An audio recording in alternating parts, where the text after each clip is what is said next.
여러분 안녕하십니까. 뉴스 찾기 쇼 임병용입니다. 대한민국 뉴스를 경마의 기수처럼 경쾌하고 박진감 있게 이끄는 뉴스 찾기 쇼, 날씨부터 짚어보겠습니다. 여전히 덥지만은 입추가 지나서 그런지 바람 끝이 좀 달라지고 있구나, 이런 걸 느낄 수 있었습니다. 여러분은 어떻습니까? 감질나긴 해도 소나기도 간간히 부러지고 있죠. 오늘도 국지적으로 전국 곳곳에 강한 소나기가 예상이 됩니다. 서울을 비롯한 중부지방의 낮 최고 기온은 35도가량 되겠습니다. 이제 이 더위도 절정을 향해서 조금씩 무너져 갈 것입니다. 뉴스쇼 시작하겠습니다. 오늘의 첫 번째 소식입니다. 남북 고위급 회담 13일 통일각에서, 이런 주제입니다. 남북이 오는 13일 판문점 북측 통일각에서 4.27 판문점 선언 채택 후 두 번째 고위급 회담을 개최합니다. 이번 고위급 회담은 북측의 제안을 정부가 수용하면서 성사가 되는데, 문재인 대통령과 김정은 국무위원장의 세 번째 정상회담 추진 문제가 중점적으로 논의될 전망입니다. 정부는 어제 북측의 통지문을 검토한 후 곧바로 연락 채널을 통해 고위급 회담 개최 제의를 수용하겠다는 입장을 밝혔습니다. 앞서 북한은 지난 6월 1일 판문점 선언 채택 후 첫 고위급 회담을 열어서 개성공단 내 남북공동연락사무소 개설, 국방체육 적십자회담 개최, 또 철도, 도로, 산림분과 회담 개최 등을 합의한 바 있습니다. 남북공동연락사무소 또한 이달 중 개설을 목표로 시설보수공사와 관련 협의를 진행하고 있는데, 모두 판문점 선언에 포함된 내용들입니다. 더불어 연내 종전선언 채택에 대한 입장을 확인하고 남북미 중 4자 간 관련 대화를 진전하기 위한 의견도 교환할 것으로 전망됩니다. 뉴스쇼 두 번째 내용입니다. 삼성 180조 투자, 고용효과 70만 명 예상, 이런 내용입니다. 180조 원 상당의 투자 계획을 삼성전자가 발표해서 주목을 받고 있습니다. 이 중 130조 원은 국내에 투자하게 되는데, 삼성전자는 또 3년간 4만 명을 직접 채용하기로 했음을 밝혔습니다. 최근 3년간 약 2만 명을 채용했던 것과 비교하면 고용을 2배로 늘리겠다는 것입니다. 한편 문재인 대통령은 9일 삼성전자 인도 노이다 공장 준공식에서 이재용 삼성전자 부회장에게 국내에서도 더 많이 투자하고 일자리를 더 많이 만들어주기 바란다고 당부한 바 있습니다. 그러니까 지난 9일에 인도에서 대통령이 이렇게 이재용 부회장에게 당부를 했죠. 이후 한 달 만에 이 부회장은 예상을 뛰어넘는 수준으로 답한 것입니다. 연평균 60조 원의 투자액은 평택 반도체 1라인 건설 때문에 역대 최대였던 지난해 60조 2천억 원과 비슷하고, 그 전까지의 최대였던 2015년 40조 4천억 원을 훌쩍 넘어서는 금액입니다. 이재용 부회장의 이 같은 광폭 투자의 배경에는 6일 김동연 경제부총리의 삼성전자 평택 공장 방문 때 암시한 바 있습니다.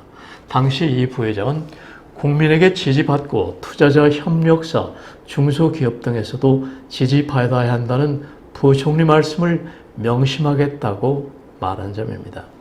당초 예상을 뛰어넘는 투자 채용 계획이 나온 건 삼성을 향한 이런 압박, 또 기대에 부응해야 한다는 고민의 결과로 풀이됩니다.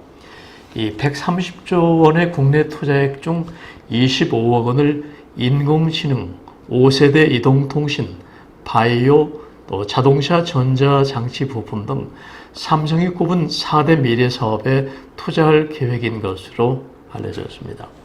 삼성 관계자는 투자액 중 60, 70%는 반도체와 디스플레이 등 삼성전자가 압도하는 분야에서 초격차를 굳히는 데 들어간다고 보면 된다고 밝혔습니다. 이에 따라 130조 국내 투자에 따른 고용 유발 효과가 70만 명에 달할 것으로 내다봤습니다. 뉴스쇼 세 번째 순서입니다. 벼랑 끝 자영업자 고위험 대출 위기, 이런 주제입니다.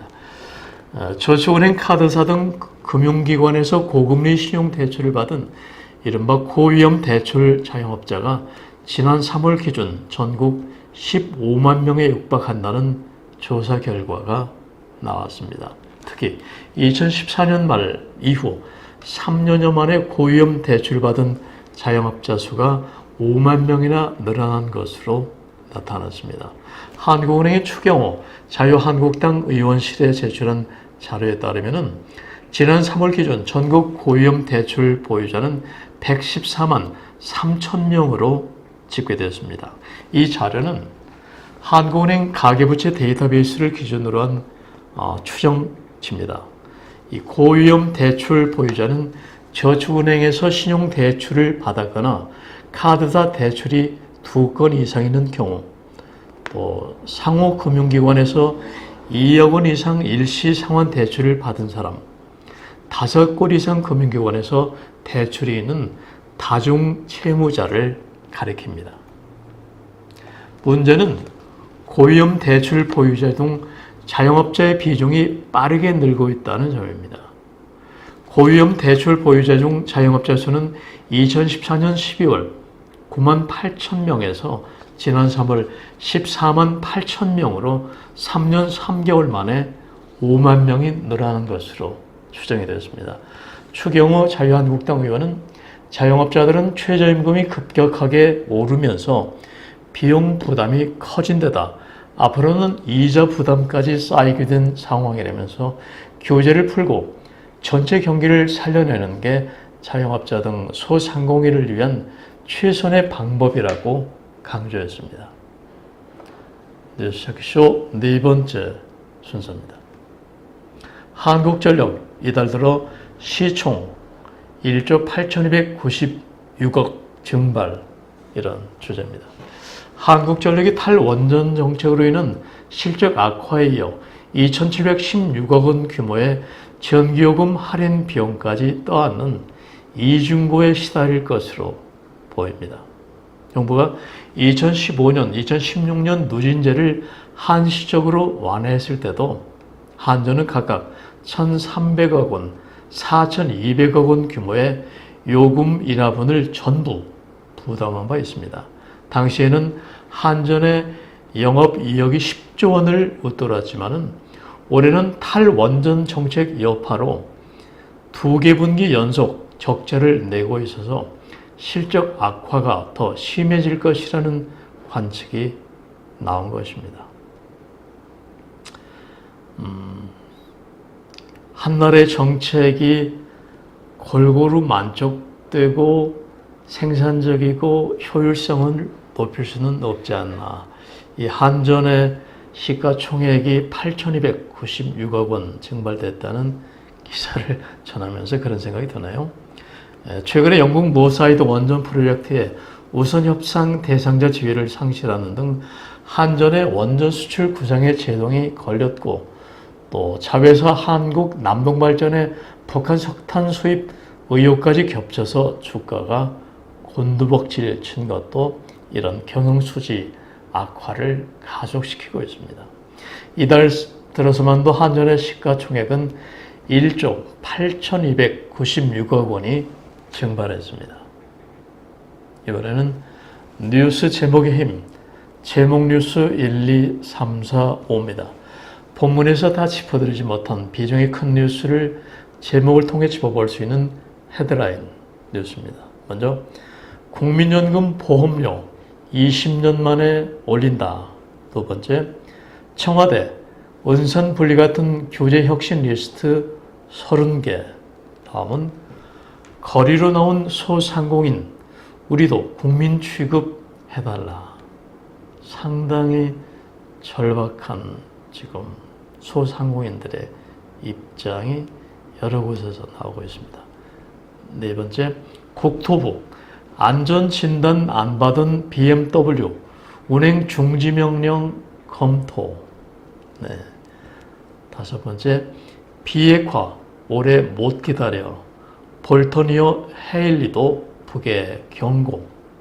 다음은 탈원전 북석탄 반입 의혹의 목적 높이는 김병준 비대위. 끝으로 이해찬 문 대통령을 문 실장 호칭 논란.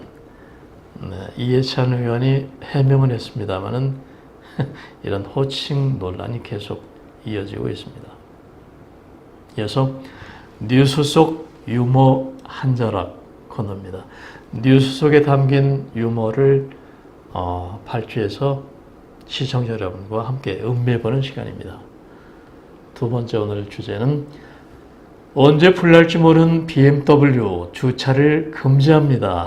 이런 내용입니다. 올해 BMW 차량으로 발생한 화재 사고는 어제 잠정 집계로 보면 36건으로 나타났습니다. 오죽하면 김현미 건설교통부 장관이 운행 자제에서 운행 중지를 검토하고 있다고 말했을까요? 개인 소유의 자동차를 정부 관계부처 장관이 운행을 중지하라 이런 상황까지 지금 와 있어요. 한간에는 달리는 시한폭탄 또 달리는 불자동차라는 이름까지 붙여서 이 오너들의 불안감을 더욱 증폭시키고 있는데요. 서울 강남구의 한 기계식 주차장 입구에는 BMW 차량 주차를 금지한다는 웃을 수도 또 웃지 않을 수도 없는 이런 경고문이 붙어 있다고 합니다. 근본적으로 왜 이런 차량의 결함을 관계 관련 공무원이 제대로 걸러내지 못했고 걸러냈다고 하면은 일찍부터 경고하지 않았을까 이런 아쉬움 또 불신 같은 게 생기게 되나요? 뉴스 속 유머 한 자락 세 번째 순서입니다. 현 문재인 대통령의 임기 2년 차에 접어든 마당에서 한 언론에 차기 대선 후보 적합도 여론조사가 나왔습니다. 다음 대통령은 누가 될 것인가 이런 얘기인데요. 물론 여권 내 인사들 중입니다만은 박원순 서울시장의 1위, 김경수 경남지사가 2위, 그 다음은 이낙연 국무총리, 김부겸 행정안전부 장관 순이었습니다. 흥미로운 점은 현재 삼양동 주택가 옥탑방에 기거하는 박원순 시장 지지율입니다. 옥탑방의 온도는 아마 에어컨이 없는 것을 가정하면 한낮에는 40도 가까이 오르지 않을까요? 찜통 방한 얘기가 아니라 한 언론 기자가 차기 대권 주자로서 소신을 묻자 아이고 엉뚱한 소리 마십시오 이렇게 답했다고 하는데요. 하지만 대신 박 시장은 대권의 욕망을 조금씩 키워가고 있다는 분석입니다. 대통령은 자신이 원하는 사람을 차기 후보로 만들 수는 없을지 몰라도 원하지 않은 사람을 낙마시킬 수 있다. 이런 긴장감을 담은 말이 있습니다. 이런 정치의 속성을 잘 아는 박 시장은 누구보다 이런 내용을 이미 터득하고 있는 정치인이 아닐까요? 박 시장님, 옥탑방 여전히 덥고 뜨겁고 숨이 탁탁 막힐 것입니다. 처음 투지대로 겸허함과 초심으로 서울 민생 잘 좀 챙겨주십시오. 시장님의 건투 빕니다. 뉴스 속 유머 한 자락 코너였습니다. 이번에는 쉬어가는 페이지 시의 언덕길 순서입니다. 오늘은 허영만 시인의 폭염이란 시 소개해드리겠습니다. 열대 숲도 잠을 설치고 파도도 뜨겁게 뒤척일 때 연인들은 타는 눈빛으로 애무할 것이다. 심장과 허파로 구름 속에서 헐떡일 빗방울들이요. 우주 어느 깊은 골짜기에서 꽃의 장미를 그리워하며 번개와 천둥이 일어서는 시간이 되면은 인간의 분노와 원한도 촉촉하게 녹아낼 것이다. 허영만 시인의 폭염이란 시였는데요. 폭염과 열정을 담은 인간의 성적 에너지를 잘 대비한 시입니다. 구름과 비, 운우치정 이렇게 얘기를 하는데요. 이 뜨거운 사람의 열정, 또 폭염의 대비가 아주 재미있고 또 은유가 상당히 잘 대비된 그런 시 언덕길. 오늘은 허영만 시인의 폭염이란 시였습니다. 이번에는 생활뉴스, 문화뉴스 두 가지입니다. 먼저 광화문 광장에서 240톤 눈 조각 전시회 열린다. 240톤 눈 조각 전시회. 시원한 느낌 들죠? 바로 내일 저녁 서울 광화문 광장에서 240톤의 눈 블록을 깎아 만드는 조각 전시회가 열립니다. 크라운과 해태제과는 임직원 300명이 참가하는 2018년 한여름밤의 눈 조각전을 내일 개최한다고 밝혔습니다. 사용되는 눈 블럭은 총 160개로서 가로, 세로 각각 1m, 높이 1.6m짜리로 개당 무게는 1.5톤입니다. 크라운 해태제과 관계자는 눈 조각전에 나서는 임직원들은 올 초 양주 눈꽃 축제 입상자들이라고 말했습니다. 날도 더운데 이런 전시회 가면은 눈요기뿐만 아니라 피부를 와닿는 시원한 감, 또 신비스러움 이런 걸 느낄 수 있겠네요. 생활뉴스, 문화뉴스 두 번째 순서입니다.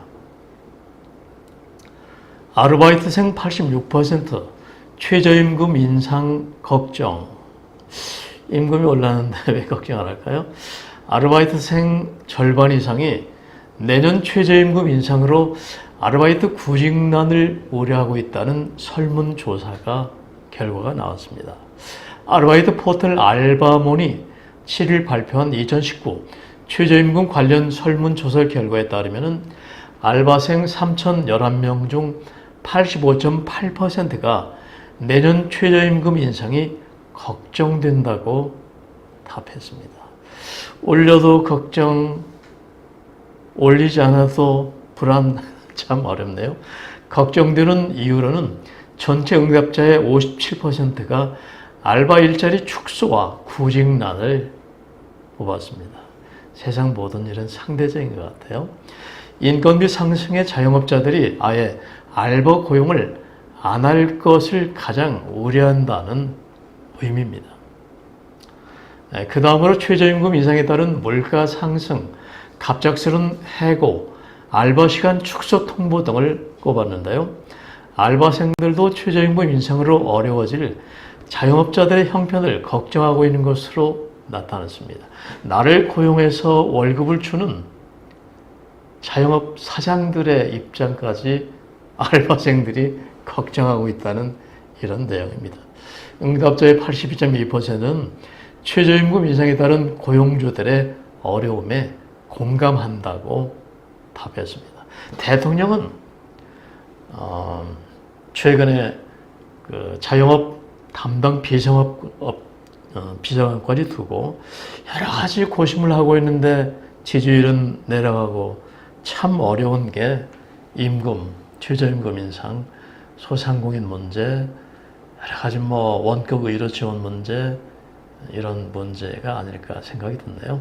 대통령님 힘내십시오. 이런 고충을 많은 분들은 또 알고 있을 것입니다. 뉴스색쇼 이제 마무리 순서입니다. 세상에는 확실히 천재보다 평범한 사람이 더 많습니다. 그런데 천재는 머리가 좋은 사람이 아니라 자기 재능을 끊임없이 펼치려 분투하는 사람이라는 기사를 읽으면서 큰 공감을 얻을 수 있었습니다. 제 얘기를 해서 좀 그렇습니다만은 저도 그런 편이거든요. 제 전공 분야에서 끊임없이 외연을 확장하고 창의력을 발휘하기 위해서 저도 분투를 하고 있습니다. 이런 면으로 보면은 저는 천재는 아니지만은 천재를 닮아가는 사람이 아닌가 생각이 드는데 어떻습니까? 천재는 끊임없이 자신의 일에 몰두하고 집중하면서 개방적인 태도로 창의력을 키워간다는 점 상당히 중요한 일이고요. 이런 집중과 창의력이 자신의 발전은 물론이고 우리 사회에도 생산적인 큰 바람, 큰 힘이 되는 것은 분명합니다. 자, 덥지만은 소슬바람 부는 가을 생각해 보시면서 지치지 않는 하루 되십시오. 뉴스프리존 뉴스 찾기쇼. 지금까지 편집국장 임병영이었습니다. 감사합니다.